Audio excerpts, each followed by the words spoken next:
Denny Martin. I am the father of Mason Martin, who was injured in a football game playing for Karns City High School back on September 1st, 2023.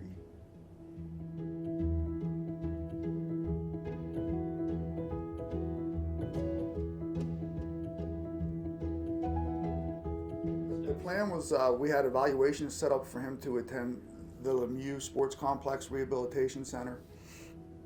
And it was actually the second week that we were home, I made a mistake and he had a GJ tube for his feeding, which means the one tube is actually hooked up to his small intestine.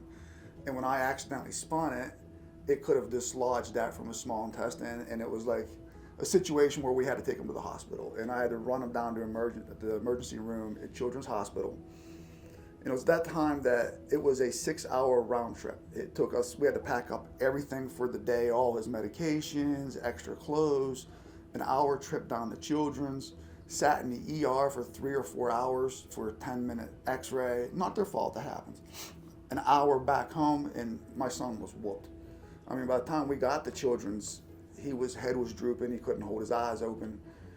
And I quickly realized that traveling an hour away to the Lemieux Center 3 times a week was going to be worthless. They weren't going to get anything out of him.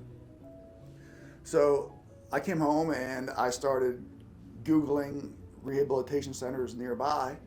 Didn't even know that ACMH had an outpatient rehab center like this.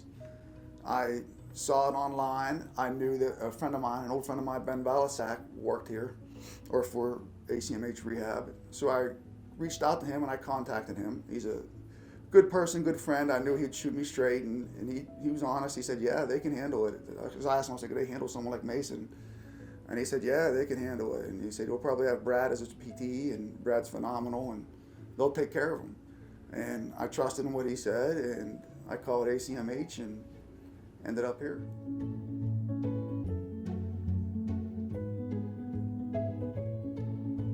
We came in for our evaluations. I was blown away. I know physical therapist Brad Greenwald. Him and I are childhood friends, so I know him very well. He's the definition of just cool, calm, and collected.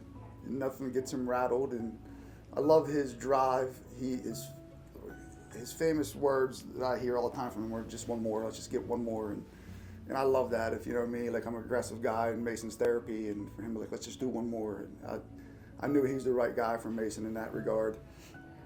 We met Kim, his occupational therapist, and right away I was blown away because she's like, well, I've had 13 years working in Harmer, 8 years specifically in TBI. I've seen patients like Mason before. I wasn't expecting that type of experience whenever we were coming here.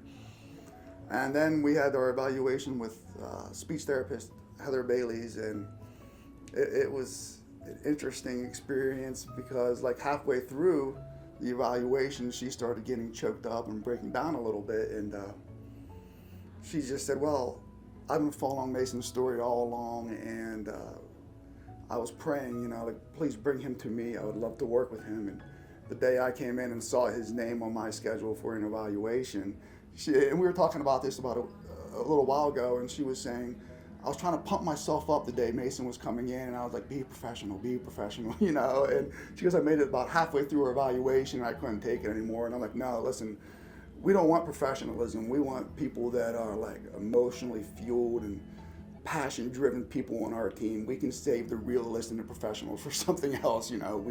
We need to accomplish something great, and that's not going to be done if you're not emotionally involved in this and with him. And right away, when I walked out of this hospital on the day of the evaluations, I knew that like God has brought me to the right place. It wasn't a chance that we just ended up here. I mean, there's steps involved.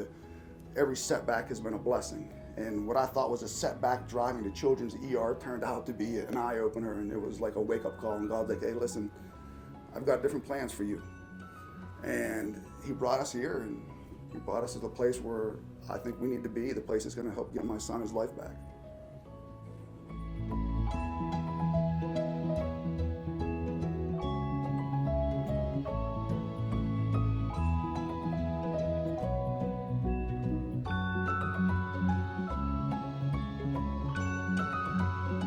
As of today, Mason's making good, steady progress.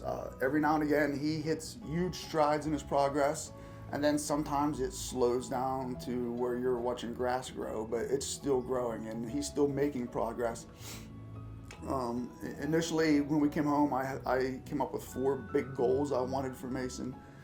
Were like landmark goals, so to speak, and one of them was I want him to be able to eat, I want him to be able to speak, to be able to go to the bathroom on his own, and to be able to walk. So that's the kind of pursuit we're in right now. We're moving closer towards those goals. Every single day he walks with assistance every day in therapy, and he's getting stronger and better at it every single week. He's eating every day in speech therapy. We're working on using the restroom and him able to signal to us when he has to go. So the wheels are in motion, and we're getting there.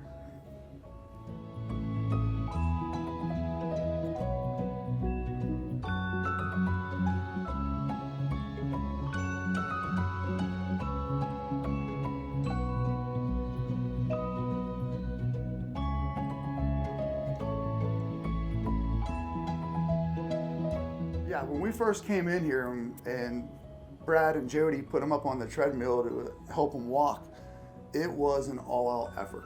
He was so hard to move, and all of us that were involved, I was behind him helping him transfer his weight. Brad's on one leg, Jody's on another leg, and they're moving him, and we're all soaked in sweat, and we're exhausted after even 5 to 10 minutes. And now we can walk him for a total of 20, 25 minutes. And while we're doing it, we're chatting about the weather, we're joking around, telling stories. We're not sweating or exhausted from it. So he's kind of taking over a lot of that. And if you're not participating and involved and hands-on, you might not notice it as much. But like the effort for him to walk is so much easier for us because he's doing a lot of that on his own now.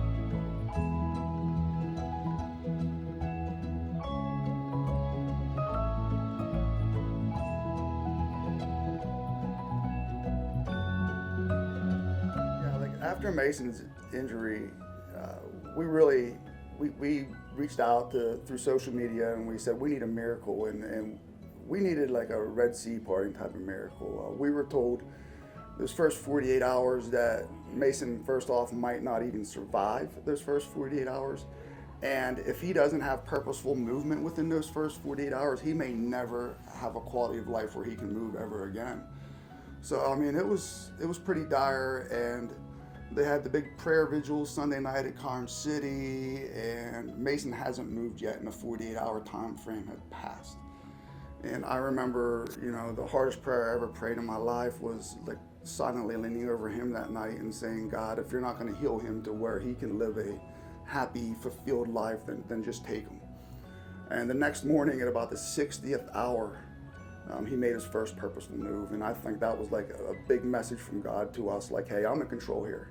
Human time and human deadlines mean nothing to me. And that kind of set the stage for this entire journey. It's like he's let us know he's in control. And like I've stated, it's no accident that we ended up here at ACMH Rehab Unit. It's all part of his plan, and we were led here. And we were led, these people have been brought into our lives for a reason, and it's to help us fulfill this miracle that he's working out on Mason.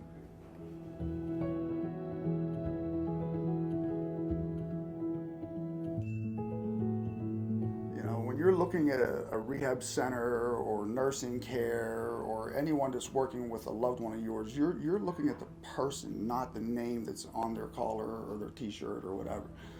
So I feel like sometimes places like ACMH Rehab Unit, the smaller places, get overlooked because they don't have the name and the publicity, and I think that's a mistake. I think you need to just look at the people inside the building, not on the name outside of the building. If you feel like a tug or an urge to go for it, because you're being directed that way, and that's what we have found here. I mean, the people inside this building, this is not a negative to, we've been in 2 of the most reputable rehab units in Pennsylvania, Mercy Rehab Unit and Children's Rehab Unit, and this place is equally as good as they are, and that's a huge compliment to this place. That's not putting Children's or Mercy down, but everything he's doing here, I mean, is is amazing to me, and the strides he has made since we've come home, and we've continued his progress. There's never been a drag or a slowdown in his recovery. And I just feel like you really got to just pay attention to the people, not necessarily the building.